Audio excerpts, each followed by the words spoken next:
नमस्कार दोस्तों, आप सभी का स्वागत है हमारे YouTube channel current affairs with RK में।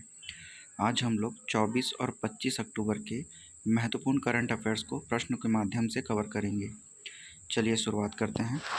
आज का हमारा पहला प्रश्न है, कौन से राज्य में इंजीनियरिंग नाइट क्लास शुरू करने की मंजूरी मिली है? इसके ऑप्शंस हैं 1 Orissa, 2 Chhattisgarh, 3 Madhya Pradesh, 4 Maharashtra.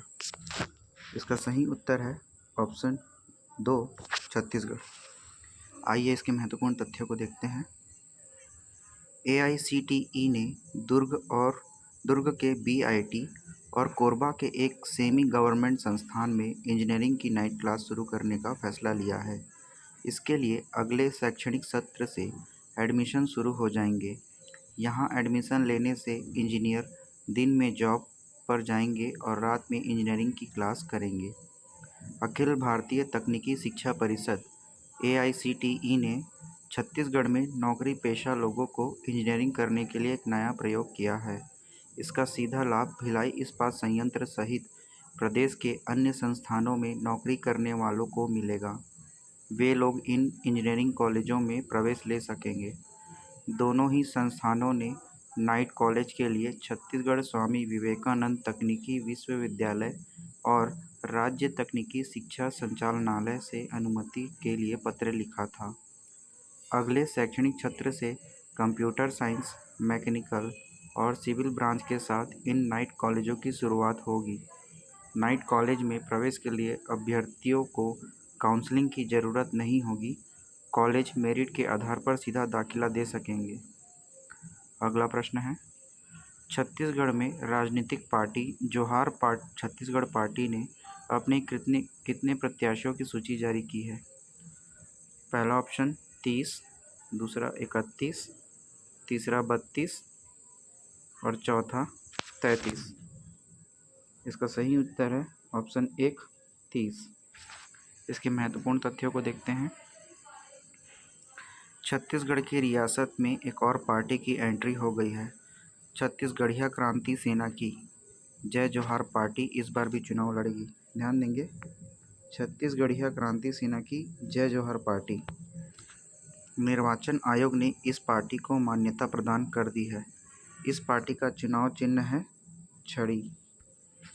Airport VIP road पुंडहर के भाटा में पार्टी अध्यक्ष अमित बघेल ने सिर पर पगड़ी बांधकर चुनाव चिन्ह छड़ी को लेकर छत्तीसगढ़ियों को शोषण और गुलामी से मुक्त दिलाने का वायदा किया। चुनाव चिन्ह छड़ी को परिभाषित करते हुए उन्होंने कहा कि घर के सबसे जिम्मेदार सियान के हाथों में एक छड़ी होती है, जिसे छत्तीसगढ़ में गोटानी कहा जाता है, जो कभी कमजोरों का सहारा बनता है तो कभी उसी गोटानी को सुधार सिंह बनाकर बेईमानों के गले में खींचकर सजा देने के भी काम आता है। छत्तीसगढ़िया क्रांति सेना के प्रदेश अध्यक्ष अमित बघेल की पार्टी जोहार छत्तीसगढ़ पार्टी ने 31 सीटों पर अपने प्रत्याशियों की घोषणा कर दी है। इसके साथ ही पार्टी ने 44 बिंदुओं पर अपनी घोषणा पत्र भी जारी किया है। पार्टी ने कहा कि धान का समर्थन मूल्य बढ़ाकर 3200 रुपये करेंगे। वहीं छत्तीसगढ़ियों को आर्थिक सुरक्षा की गारंटी दी जाएगी। ध्यान देंगे, इसका सही ऑप्शन है ऑप्शन बी। यहाँ पर मैंने पहले थोड़ा मिस्टेक कर दिया था। सही उत्तर है ऑप्शन बी 31। ठीक है, अगले प्रश्न की ओर बढ़ते हैं। छत्तीसगढ़ में कौन सी जिला पुलिस ने अनोखी पहल के तहत मैं हूँ साइबर रावण नामक रावण का पुतला बनवाया है? इसके ऑप्शंस हैं 1 बिलासपुर, 2 रायपुर, 3 अंबिकापुर, 4 धमतरी। इसका सही उत्तर है ऑप्शन बी रायपुर।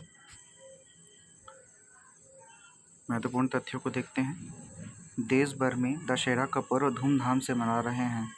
बुराई पर अच्छी की जीत का प्रतीक माने जाने वाले इस उत्सव को भारी आतिशबाजी के साथ मनाया जाता है। इसी क्रम में छत्तीसगढ़ की राजधानी रायपुर में भी पुलिस की ओर से अनोखी रावण का पुतला दहन किया जाएगा। रायपुर पुलिस ने पुतला पर मैं हूँ साइबर रावण का लोगो लगाया है।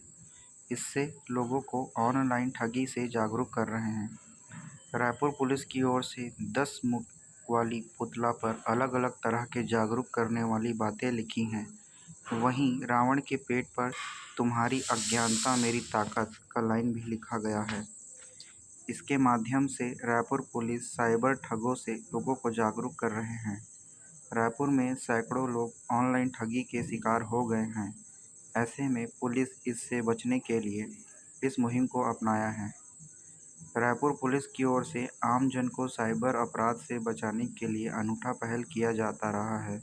इसी क्रम में मरीन ड्राइव रायपुर के पास साइबर ठग रूपी रावण से बचने के लिए लोगों में जागरूकता फैलाने पुतला लगाया है।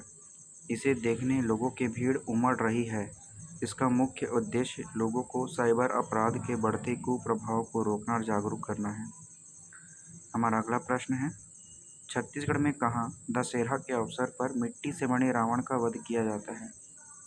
इसके ऑप्शंस हैं 1 बस्तर, 2 कांकेर, 3 खैरागढ़, 4 खुज्जी। इसका सही उत्तर है ऑप्शन 3 खैरागढ़। महत्वपूर्ण तथ्य को देखते हैं। छत्तीसगढ़ की 14 रियासतों में से एक छुईखान रियासत में मनाई जाने वाली दशहरा पर्व रियासतकालीन मान्यताओं एवं परंपराओं में भिन्नता है। इस रियासत में स्थानीय कुम्भकारों द्वारा निर्मित मिट्टी के रावण का पुतला बनाया जाता है। रावण का पुतला बनाने का स्थल आज तक अपरिवर्तित है।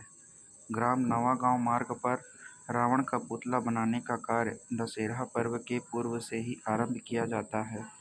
मिट्टी के पुतले का वृहद स्वरूप दशहरा के दिन ही पूर्ण कर लिया जाता है तथा पुतले के संहार तक उसकी सुरक्षा की जाती है। 250 वर्षों से चली आ रही परंपरा यह आयोजन छुईखदान रियासत के पहले राजा द्वारा वर्ष 1750 से प्रतिवर्ष दशहरा के अवसर से की जा रही है। रावण वध करने का अधिकार राजा को ही।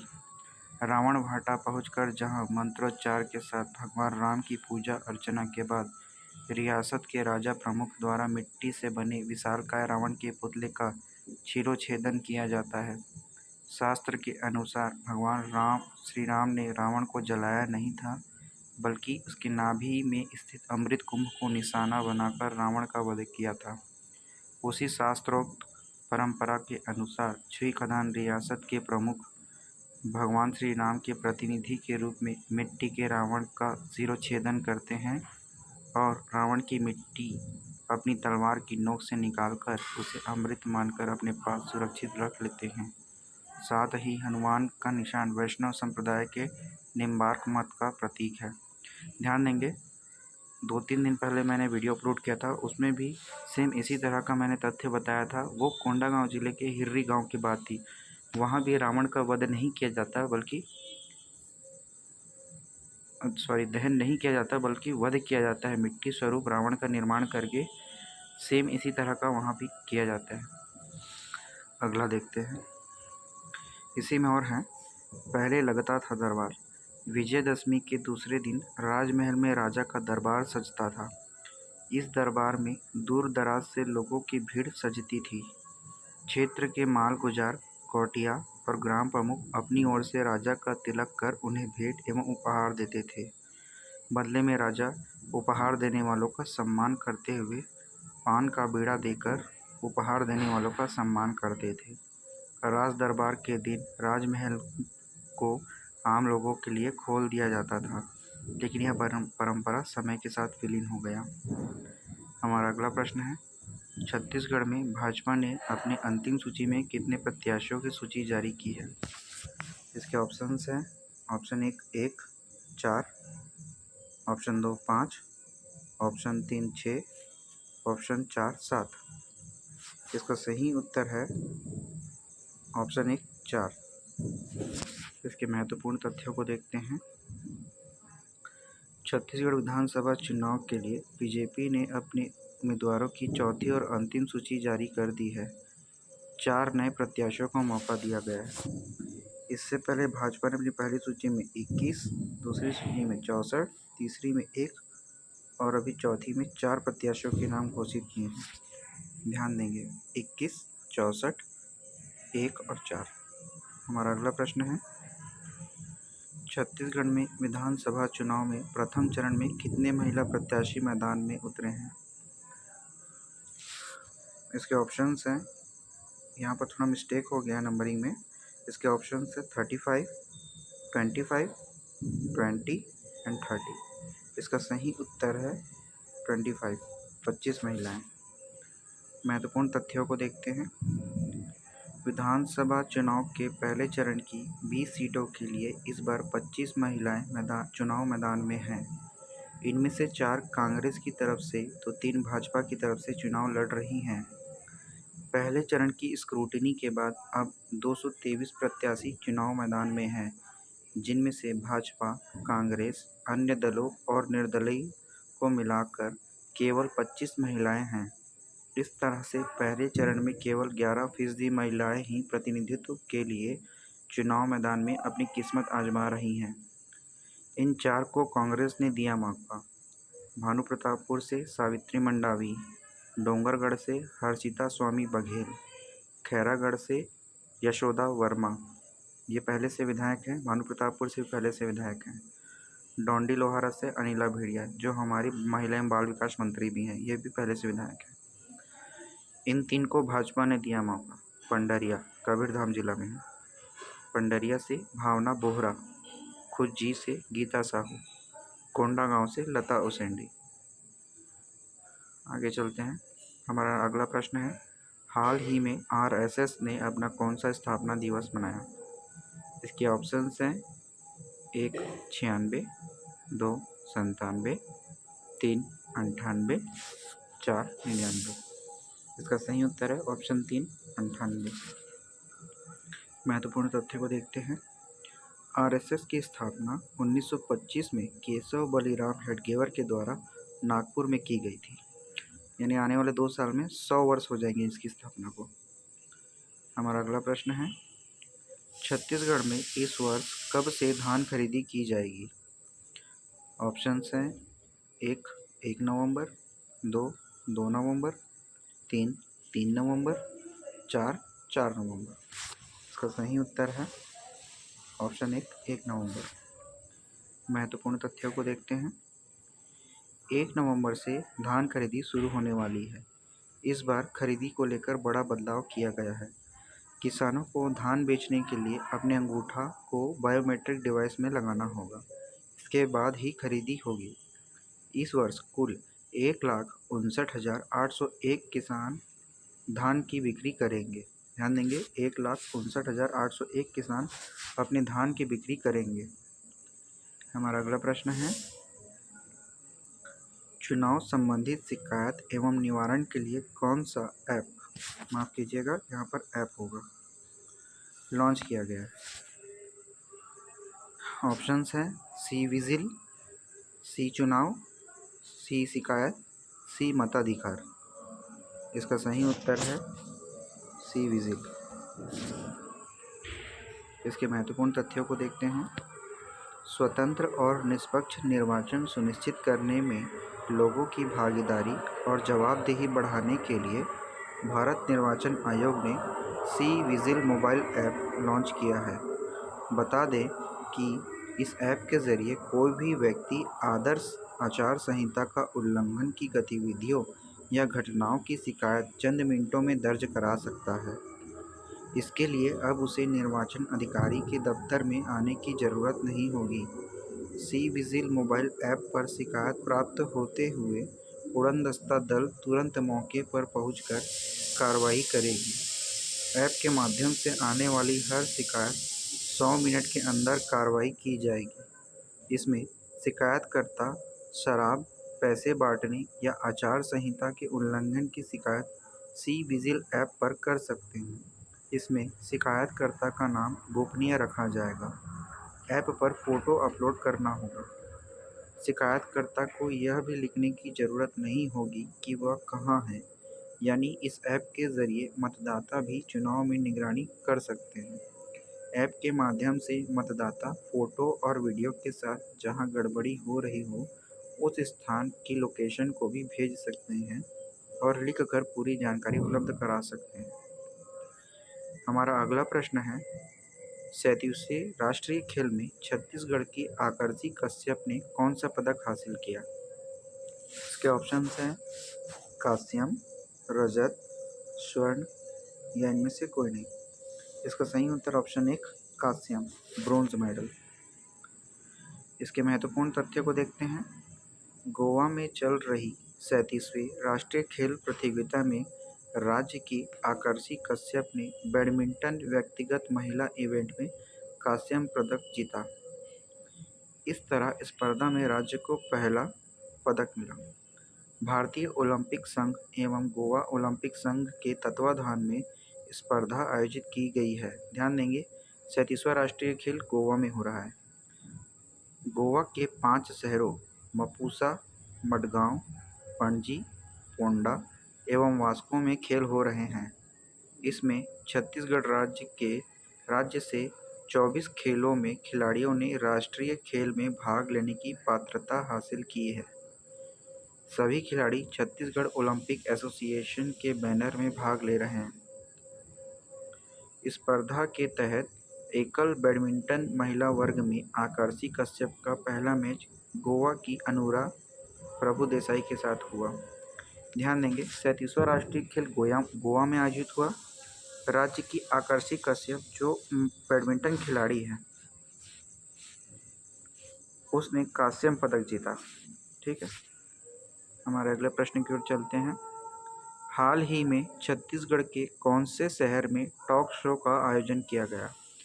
इसके ऑप्शंस हैं रायपुर, भिलाई, दुर्ग, बिलासपुर। इसका सही उत्तर है ऑप्शन 2 भिलाई। महत्वपूर्ण तथ्यों को देखते हैं। केंद्रीय संस्कृति मंत्रालय के अंतर्गत आने वाले ललित कला अकादमी के रीजनल सेंटर की स्थापना के मद्देनज़र कलाकारों ने टॉक शो का आयोजन किया। इस दौरान भिलाई सिविक सेंटर कृष्ण अर्जुन रथ परिसर में भिलाई की चित्रकार सारिका गोस्वामी के ग्राफिक्स कला को देखने सैकड़ों लोगों की भीड़ उमड़ी। इस दौरान 12 कलाकारों को राष्ट्रीय कला साधक सम्मान से भी अलंकृत किया गया। ध्यान देंगे, हमारे 12 कलाकार को राष्ट्रीय कला साधक सम्मान से अलंकृत किया गया। ठीक है, हमारे अगले प्रश्न की ओर चलते हैं। नेहरू कप में बस्तर की टीम ने अपने पहले मैच में किसे पराजित किया? इसके ऑप्शंस हैं 1 कर्नाटक, 2 महाराष्ट्र, 3 मध्य प्रदेश, 4 उड़ीसा। इसका सही उत्तर है ऑप्शन 2 महाराष्ट्र। इसके महत्वपूर्ण तथ्य को देखते हैं। बस्तर के हॉकी प्लेयरों का दिल्ली में भी जलवा देखने को मिल रहा है। ध्यान देंगे, जो नेहरू कप है वो हॉकी से संबंधित है और यह आयोजन दिल्ली में हो रहा है। नेहरू कप राष्ट्रीय प्रतियोगिता में बस्तर ने शानदार शुरुआत की और बालक वर्ग की टीम ने सोलापुर महाराष्ट्र की टीम को 5-1 से रौंद दिया। नेहरू कप के पहले मैच में छत्तीसगढ़ बस्तर की टीम का मुकाबला महाराष्ट्र सोलापुर से हुआ। बस्तर की टीम ने सभी संभाग को हराया था। ध्यान देंगे, हमारी जो बस्तर की टीम है वो छत्तीसगढ़ को रिप्रेजेंट कर रही है। बस्तर की टीम ने सभी संभाग को हराया था। मालूम हो कि छत्तीसगढ़ में शानदार प्रदर्शन करने वाली बस्तर की टीम ने नेहरू कप खेलने के लिए क्वालिफाई कर इतिहास रच दिया था। इसके लिए बस्तर की टीम ने छत्तीसगढ़ के सभी संभाग की टीमों को हराया, तब जाकर नेहरू कप के लिए क्वालिफाई किया। पहली बार ऐसा मौका आया है कि जब बस्तर की टीम इतने बड़े टूर्नामेंट के लिए क्वालिफाई की हो और छत्तीसगढ़ का प्रतिनिधित्व कर रही हो। हमारे अगले प्रश्न की ओर बढ़ते हैं। अगला प्रश्न है, छत्तीसगढ़ में कौन से जिला में दशहरा के अवसर पर रावण दहन नहीं बल्कि राजा की सवारी निकाली जाती है? इसके ऑप्शंस हैं राजनांदगांव, कबीरधाम, बस्तर और मुंगेली। इसका सही उत्तर है ऑप्शन 4 मुंगेली। महत्वपूर्ण तथ्यों को देखते हैं। मुंगेली जिला मुख्यालय से महज 10 किलोमीटर की दूरी पर स्थित ग्राम पंचायत कंतेली में 16वीं सदी से चली आ रही है एक अनोखी परंपरा। यहाँ राजा की सवारी निकलती है लेकिन रावण दहन नहीं होता है। राजा के दर्शन के लिए 44 गांवों से ग्रामीण एकत्रित होते हैं। राजा कुलदेवी माँ लक्ष्मी, माँ सरस्वती और महाकाली की पूजा कर पूरे क्षेत्र में खुशहाली की कामना करते हैं। 16वीं सदी से चली आ रही यह परंपरा दशहरे के दिन होती है। मेले में आसपास के करीब 44 गांव के लोग शामिल होते हैं। यहाँ के राजा यशवंत सिंह के महल से एक राजा की सवारी निकलती है, जिसमें लोग शामिल होकर नाचते गाते कुलदेवी के मंदिर पहुँचते हैं। राजा यशवंत सिंह के द्वार कुलदेवी माँ लक्ष्मी, महालक्ष्मी, महासरस्वती और महाकाली की पूजा कर पूरे क्षेत्र की खुशहाली की कामना करते हैं। इतना ही नहीं, इसके बाद राजमहल में एक सभा का आयोजन किया जाता है, जहां ग्रामीणों के द्वारा राजा को सोन पत्ती भेंट कर उनका आशीर्वाद लिया जाता है। इसमें ध्यान देंगे, ग्राम पंचायत कंतेली में यह कार्यक्रम होता है, जो मुंगेली जिला में 16वीं सदी से यह प्रथा चली आ रही है, जहां पर रावण दहन नहीं बल्कि राजा की सवारी दशहरा के अवसर पर निकाली जाती है और उसके बाद सभा का आयोजन होता है, जिसमें 44 गांवों के लोग एकत्रित होते हैं। हमारा अगला प्रश्न है, 37वें राष्ट्रीय खेल में छत्तीसगढ़ की ज्ञानेश्वरी यादव ने कौन सा पदक हासिल किया है? इसके ऑप्शंस हैं कांस्यम, रजत, स्वर्ण या इनमें से कोई नहीं। इसका सही उत्तर है स्वर्ण। महत्वपूर्ण तथ्यों को देखते हैं। गोवा में चल रही 37वें राष्ट्रीय खेल प्रतियोगिता में राज्य की ज्ञानेश्वरी यादव ने 49 किलोग्राम महिला भारोत्तोलन में स्वर्ण पदक हासिल किया। इससे पहले आकर्षि कश्यप ने एकल महिला बैडमिंटन में कांस्य पदक हासिल किया था। ध्यान देंगे। आज का हमारा करंट अफेयर्स का प्रश्न यहीं ख़त्म होता है। कल हम फिर मिलेंगे नए करंट अफेयर्स के साथ। तब तक के लिए धन्यवाद।